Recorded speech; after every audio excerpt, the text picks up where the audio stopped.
Mr. Haggis. I think I see that you're here. Let me unmute turn on your camera. You have a little button on the bottom left where you can turn your camera on. Start video there. Well, hello there.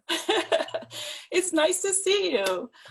I'm Carolyn Carpenter. Nice to see you. And Douglas Shaner, he's in the chat, and he's our partner. And we do this together. We're screen readers. Can't thank you enough. We're so excited. We're really excited. We've been looking forward to this for a long time. We actually watched Crash a couple weeks ago as a movie night. We are teaching people how to be readers that really support producers, really that support writers. We feel that a lot of people learn as they go when they're being a reader, and as writers, we want people to really, understand what is happening with that script and not be practicing as an intern on a script. So we have a group of people that they are really focused on how to be really good readers, how to support producers, and how to be champions for writers. So we do a movie night. We're spread all over the country, and we all got together online and watched Crash together. And then it's just like so serendipitous that you agreed to do this. And I can't thank you enough. We're really excited. So we won't take too much of your time. We kind of got together and put questions together. I asked them what they wanted to know, and for you, probably pretty similar questions that I'm sure that a lot of people ask you. But basically, yeah, sure. Wow, that's a pretty painting. I think his daughter's an artist.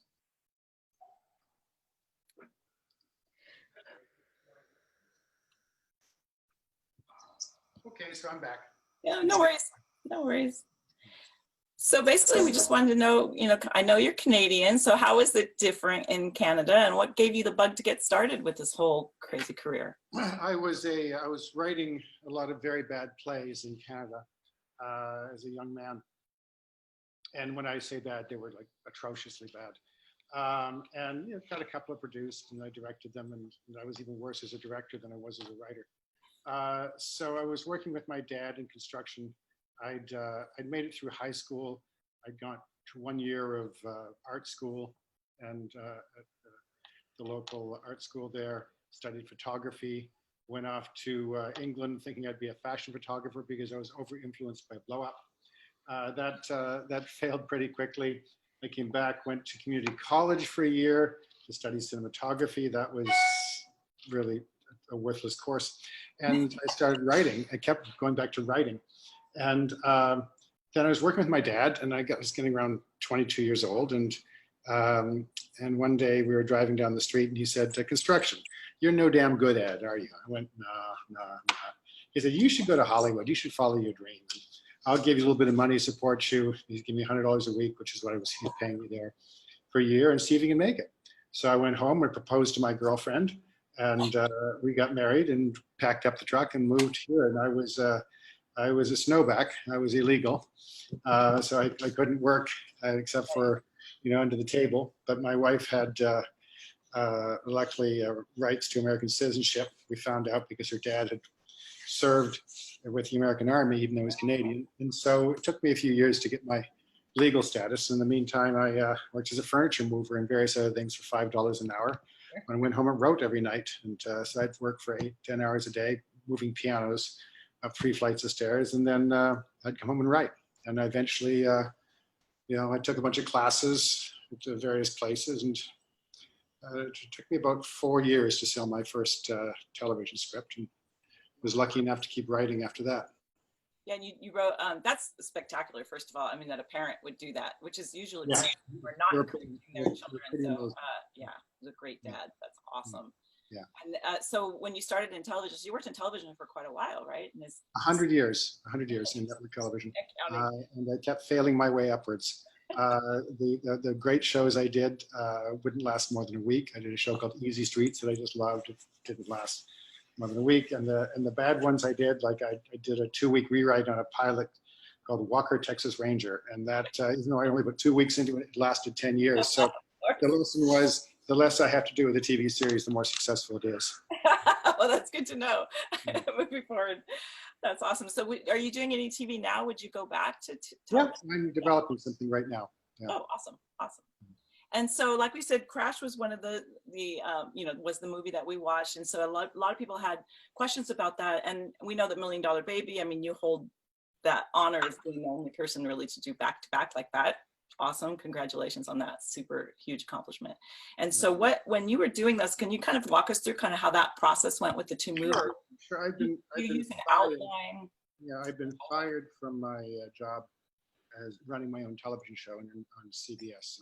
I got in an argument with the lead actor, and they chose the actor over me, and so they paid me off for the year. So I sat in my office, and I found this story in a book of short stories called Rope Burns. I found the story $1 Million Baby, and I decided I wanted to option the rights. Another producer had already been negotiating, so we paired up and we bought the rights together. And then I wrote the script on spec and gave it to all my producer friends to read and send around. And they'd said, really, really good script, Paul. It will never sell. And I mean, it was about girl boxing and euthanasia. I mean, who wants this movie? Nobody. So I didn't know what else to do, didn't want to go back to television. And so my wife at the time said, you know that story you developed for television? You should write that as a movie, you'll win an Oscar. I went, what are you talking about? And that was this story that I tried to sell as a TV series, and no one wanted it. And that was Crash. And so I wrote that, and I had a 25-page outline. I called my friend Bobby Moresco and said, who'd help me on $1 Million Baby. And I said, what do you think? And he said, oh, it's really good. It's not a movie. I said, I think it is. And so we sat and we wrote the first draft based on my outline. We wrote it in a couple of weeks, did a reading, realized where we'd gone wrong. And 2 weeks later, we wrote another draft, and that was it. It was wrote so quickly, that one, because I'd done a year of research already on it and interviewed a lot of people in Los Angeles and elsewhere, and done a lot of reading about sort of what I felt was the odd nature of Los Angeles and how disconnected we are from everybody else and how easily we judge people who aren't like us. And so I gave it to my producer friends, and they said, wow, really good script, Paul. It'll never sell. And so I took those out with my help of Mark Harris, who had been my agent, and Larry Bexey, who was my agent at the time. We took the two of them out for 4 years. We got turned down by every studio. We got turned down by every production company, and not just in America, in several countries, Canada and someplace else. And finally, I got a little bit of money to make Crash. Bob Yari and Kathy Shulman had a little company, and they said, can you do it for, I don't know, $5 million or something? And I said, yeah, I can do it. So I set up to do that, and there was a long process of casting because people didn't know who I was. And, actors, and I got Don Cheadle first, and he became on as a producer, and he championed it, and really helped me get the cast together. But it took about a year. And then I started shooting that, and then I got the money to do $1 Million Baby, which I was going to direct. And I had Hillary, and I had Morgan, and we were looking for someone to play Frankie. And then my producing partner said, what about Clint Eastwood? I said, well, he'd be great, but he's going to want to direct. He said, no. So he gave him the script. I don't think he'd even told him there was a director attached. So Clint's response was, great script, can I direct? And I said, let him find his own fucking script. And so, and my producing partners and agents and everyone descended on me and said, Paul. Clint Eastwood directs your script, it'll make your career. And my wife, who's now my ex-wife, but still my best friend and gives me the best advice, said, Paul, don't be greedy. You're already shooting Crash, which was a tiny little independent film. Let him do it. I went, well, and I remember Unforgiven is one of my favorite films of all time. So I said, well, he'll do a great job, so great. So I said, I'll just write and produce. And he took my script and started shooting it and got it done and out before I even got Crash to the... okay, that makes sense now. Yeah, but you talk about readers. I mean, it's very difficult to do films, to write films like those. I decided to write them just because I was tired of writing and pitching all the movies that everybody wanted or said they wanted. Yeah, and none of them were selling. Yeah. And so I decided to do something that I was passionate about, both those I was passionate about, and not worry about what the structure made no sense in Crash, and not worry that I was dealing with stereotypes and that I was going to turn on their head. That, or with Million Dollar Baby, not worry that the subject was one that no one would be interested in. That's what everyone said. Just not worry about it. Just do what you're passionate about. And we got a lot of very, very bad coverage on both of those. We were coming back, and people just said no. A couple of people, liked them, but just didn't think they were commercial. A lot of people liked them, didn't think they were commercial. Mm-hmm. And I didn't care. And so I think commercial is often, if you tell a good story and you tell it with passion and some craft, it can become commercial, because both those were huge commercial hits. So there is no way to know what's commercial and what's not. I have done films that I thought were commercial and that turned out not to make a penny, like Next 3 Days, which I thought was a very commercial concept, but people didn't happen to like Russell Crowe at that moment, so nobody went to the theaters. And it opened opposite Harry Potter, and so no one was anyway for that month. So you can never tell what's commercial often. You just tell if it's a good story, well told. Right. And we're really trying to focus as we guide people through this process on really supporting the writer in terms of not necessarily having it be whether it's commercial or not, but really about the story and really kind of. Yeah. And then as a director, if you could find readers that are someone you can rely on, that's going to give you, the thing, I think it's so invaluable, so invaluable. They don't have time to read all the stuff that's off. Exactly. Right. And we're trying to get across this plate spinning that you do as a producer is just, it's sort of astounding. And I don't think people really give producers credit for that, in terms of all the things that you're juggling. You're juggling 2 major movies at the same time, dealing with Clint Eastwood, that's huge. And for writers just to be that, or readers to be that sort of base support, so you can go do that and they're just supporting you with whatever you need. That's what we're really trying to do. 5 or 6 things bubbling in order to get one made. Yeah. Exactly. We actually saw the premiere of Crash at Newport Beach Film Festival, and Bobby was there, and I ended up doing a bunch of stuff with him. Great guy, really amazing. But it was a big reaction to that film. It's so nice when you go to a screening and you see a film. I've been to so many screenings where people are just, they clap for their friends or whatever. But the reaction to that movie was just astounding, and it was so nice. And I didn't know a thing about it. And the first few things I was like, oh, he's not doing this. He's not going there, And then you just went there in such a beautiful way. And the performances, you got these great performances out of people. And I think maybe all those bad plays may have gotten you connected to the acting process on another level as well. I like that. I worked with some very talented people. Yeah. Well, a talented person with a director that can pull things out of them, that's the magic that happens. So that's really, really interesting. And so would you have one thing that you prefer over another between writing, directing, producing, all of that? Whatever I'm not doing at the time. When I'm directing, I'd much rather be writing. And when I'm producing, I'd rather do either one. Right, you just want to go home and write, and then you're sitting in front of the blank screen going, maybe I should go direct. Exactly, totally can get that. So then kind of our only other questions that we have are basically, was the ending product of Crash a lot different than the script originally started, or were you able to pretty much stick to it? Exactly. No, there was one major change because I had a heart attack while shooting the film, right in the middle of shooting. We had to shut down, and we lost a section of time, and I had to rewrite because we lost a couple of the actors, and so the character of Flanagan came in order who was sort of the fixer. That character came in later in the process in order to get around some, because I didn't have 2 of the actors I really needed, or 3 of the actors I really needed at the time. So when we came back, because Don Cheadle had to go off to shoot something, he was doing Control Agenda, and by the time he came back, the others weren't available. So I created Flanagan in that scene. And thank you so much. And that was the only real change. There were things I cut out because the writing was really bad, or I didn't get a good performance because I didn't really know what I was doing as a director. So, but no, it was pretty much exactly, the ending is exactly as it was. Everything is, except for Flanagan, everything's exactly.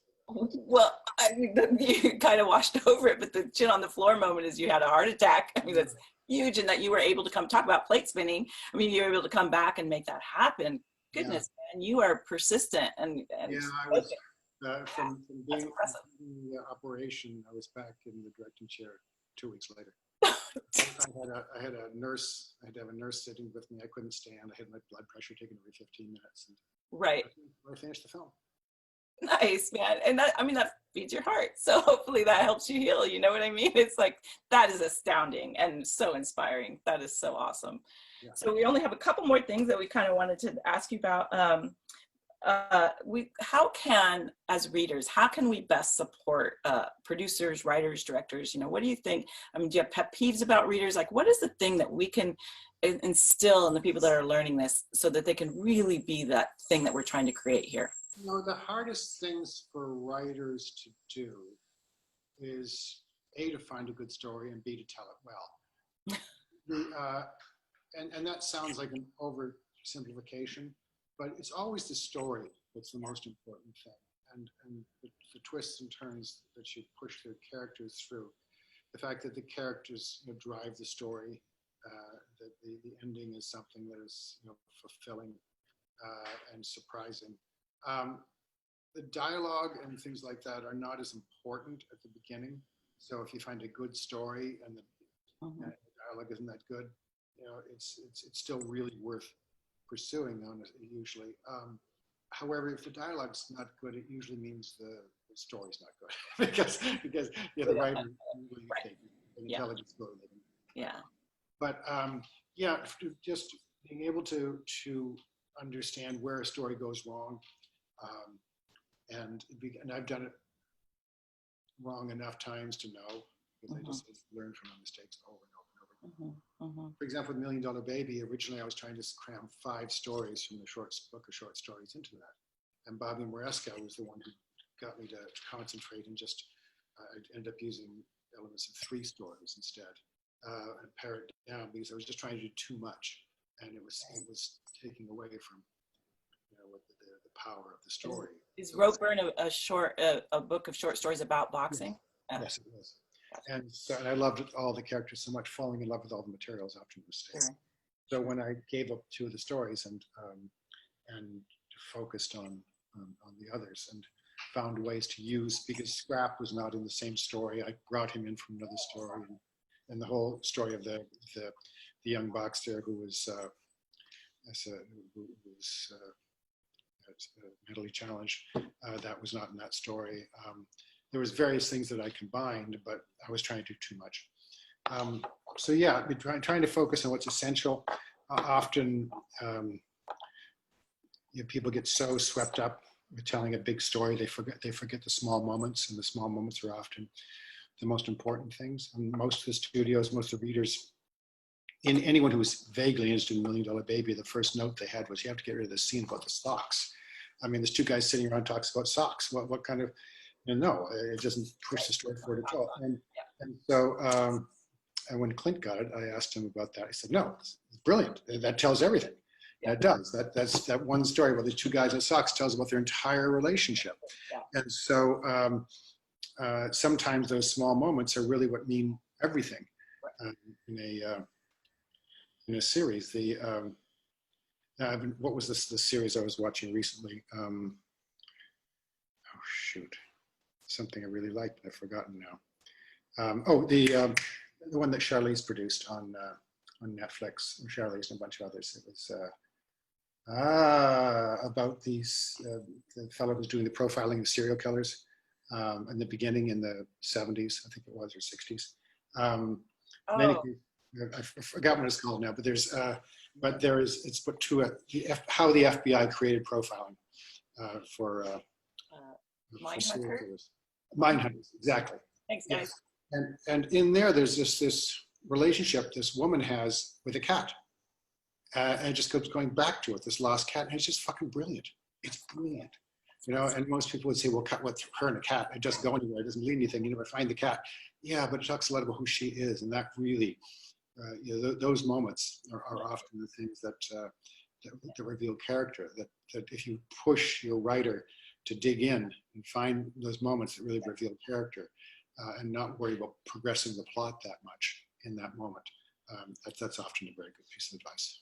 Exactly. And we're trying to teach people to look for those gems, those tiny little gems. And, you know, I mean, as much as we try to accomplish and do these big things, in general, life is mundane. Our life, our daily life, we have all these mundane things. And it's in those little moments in a movie that people will really connect to, like the socks and like, you know, the cat and that kind of thing. It's like for them to really dig deep and take the time, read the whole script, no 30/10s, nothing like that. Just take the time. Someone took a lot of time to put their heart and soul into that, and to take the time to really give them that is where we're coming from. So yeah, no, but writers need to be guided often. Yeah, I think so too. Often their ego won't allow them to do that. Yeah. To be a good writer, you have to have a really healthy ego and know when you're good, and you have to also know when you're just not, and be able to listen. Yeah. A lot of writers can't listen. They get defensive. The first thing they say is, well, this is this. Being able to listen to other people, because often I find, you know, when someone gives me advice on a script, usually they're wrong, meaning that the specific thing they're suggesting is they've come up with a fix of some sort, and that fix doesn't work. But the intention behind the note is very, very good. Yeah. So often I find the best way is to ask questions and say, no, what here, something isn't working, it's slowing down, or it's not funny. And then let the writer come up, you know, with his own solutions. You can throw out ideas, but about what could happen, and I do that when I'm working with writers. But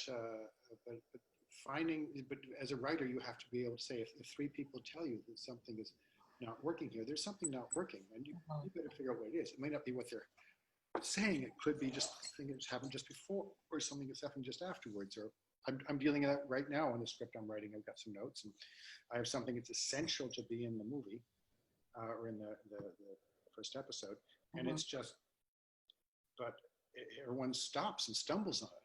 So I have to know at that point something's wrong there. I either have to jettison that, or I have to fix it some other way. So that's exactly what I'm struggling with right now. Exactly. Yeah, and we're training everyone to kind of do, when they do their coverages, to do a lot, no matter how bad they think it is, to start with all of the things that are good about it. Because if you do that, the writer's ears will open up. And if you start right in with what's wrong, they're shut down. They'll usually shut down. If you start with what's right, they'll open up, at least start listening. Absolutely. Yeah, absolutely. So we only have like four actually. So these are real quick kind of bullet things. So what was the first script that you ever read? Do you remember? I think it was either Bringing Up Baby or His Girl Friday. Those are both great. Those are great examples. So, and then can you think of a time where you read someone else's script and it just blew you away? Like, what was a script that you read that just really kind of turned your head? It's been a long time since I've read I don't read a lot of scripts. I'd like to talk about. You're writing your own, right? Busy writing. So, should I read someone's script or should I write today? There have been a few. I mean, I almost did the movie Selma. I was like the fourth director to try to do that. I think that it was finally the seventh director who pulled it off. But I thought that was a very good script. It had problems. I thought it was a very good script. And there were a couple of those. I just read one months ago by a young British writer, well, not a young writer, but a new British writer who I really admire. You wouldn't know it because it hasn't been made. But yeah, I'm always looking because you look for people to collaborate with or people to write if you're producing. Sure. Yeah. So what's the difference when, if you look at a script, how you picked up a script and would read it, decades ago as opposed to how you do it now? Like what is the difference, would you say, is how do you approach it? Is it different? I studied with Bob McKee twice in the 80s. I understood about 10% of what he said the first time. And I went back a few years later, it was like 84 or something. And that time I understood about 11%. But I use that 11%, and it's especially about how to craft a story and how to find a great crisis for your character. So that's sort of what I concentrate on. I really start at the beginning and the end, and keep going beginning and end until I know that I have a great dilemma, a great central dilemma for a character, and so I can set up the stakes and have a payoff in the end. I did that with Casino Royale. Casino Royale I read backwards. I started, they had a script, and be written, so I started with Act 3, and I wrote Act 3, and then I wrote Act 2, and then I wrote Act 1. Oh, nice. Yeah. When it went to Daniel Craig, I hadn't actually read the whole script through. I was so busy, I'd send it to them in pieces, and I had never read the whole thing through. Wow. And then after they got Daniel, I got together with Martin, the director, and Michael, and I did a pass, 2 weeks. Right. Yeah. Wow. The ending is everything in a movie. You can get away with a bad ending in a book. Often you find most books have really bad endings. Yeah. Often because a lot of novelists just start writing. They're not without knowing where they're going. They have an idea, and then they get to the end, and they just sort of fidget here and fidget there. And then when those are adapted, if they're adapted faithfully, often they're quite awful. You noticed Big Little Lies, which I thought was sensational, right up until the ending. Yeah. And then you're like, oh no, that's really convenient. Thank you for that. Exactly. I was so like, oh, I was so invested, and then it was just. Yeah, and they were being, they right with you. The author did, and you're like, oh, okay, well, okay, all righty. That's pretty neat, Pretty neat. Up to that point, I mean, oh my God, there was great stuff in that. And great character work, but the person hadn't done their work on the story structure, the original author or the screenwriter. So often, I think, as a screenwriter, you have to be willing to jettison the ending. Yeah. A great piece, and then you take a lot of flack for that if it's something that's beloved. But your job is to make a good movie, not to do a faithful rendition of a book. Yeah, that's absolutely true. So what have you written that you're the most proud of, do you think? Oh God, I don't know. I love all my children. Oh, spoken like a true father. I love it. That's awesome. So someone's asking, how did you find your agent? Let me just see if there's any other questions. I just went, I went with scripts under my arm. I was trying to write comedy at the time. I was in my 20s. I'd written a couple of bad scripts for movies, and I was no one paying any attention to that. And then I wrote sitcom sample scripts, and I found a manager, Jackie Kane, who only represented comedians. And I was only with him for a year, but he got me Mark Harris. He just sent them. Mark had a small agency with one-man shop. And he sent the script, and he liked it, and that was it. So it was recommended through somebody. Right. But before that, I struggled for 8 years. I couldn't get someone to take me seriously. Yeah, it takes a while. And then we had one other question. Wait. Sorry. How many hours a day do I write? Actually write or pretend to write? I pretend to write for about 8 or 10 hours a day. And I actually, of those hours that I'm sitting in the chair, I probably end up writing about 6 hours. But I force myself to sit in front of the computer for probably about 8 to 10 hours a day. Mm-hmm. We did a thing with Bobby Moresco where we were interviewing him for something, and he had me come to the house, and he was like, well, I have to do some writing, but you can come for a little while. And while I was sitting there, he was interrupted every 20 seconds. It was insane. I was like, how do you ever write? This is insane. So another reason why we really appreciate your time today. Also, Bobby, I was in the middle. You've got the script right here in front of me. So, so we don't want to keep you from that. That's for dang sure. So what projects do you have coming up? And that's kind of our last question. Like, what's going on? I never talk about them because it's all bullshit. Everybody in Hollywood has something. It's all bullshit until it's actually made. So I know. I knew I was going to like you, but I mean, it's just like the things that you're flying out of your mouth are so spot on. I have to say that's so true and so awesome. Awesome. Well, thank you so much. I can't thank you enough because we have people who, the great thing about this is people are coming in from all over the country who don't even kind of know what a reader is to begin with. And so they're really passionate and they have that new love for it. That is one of the reasons that we get passionate about movies. And so it's really important thing to be trained to do that. I see this question, does he direct projects he doesn't write? Yes, I've only done one. I did the HBO series, miniseries, Show Me a Hero. And I did that because David Simon wrote it, and I was a huge David Simon fan. Nice. And so I signed on. I just directed the 6 episodes. I just loved it. I had a great time just working with the actors, allowing David to do the script. If I had notes, he was very good at making changes. He doesn't need much. He's a great writer. But if there was something that wasn't working, he would dig in and find a solution. And so that was a wonderful, wonderful experience. And do you use readers when you're trying to look for projects that you might want to direct? I do. Yeah, I do. right now I use my daughter, Alyssa. She reads a lot for me. And Deborah, my ex-wife, reads a lot for me. So those are the two who really read. People you trust. Yeah, exactly. At some point, I'll need a new one. So. Well, keep us posted when you do, because we're training some great ones, I have to say. I've been really impressed with them because they're just so passionate. Okay, that's terrific. Well done. Keep it up. Yeah, we're having a great time. Thank you again. We will let you go so you can get back to writing. No fake writing. All right. Thank You're you. the greatest. Thank you so much. It's so thrilling.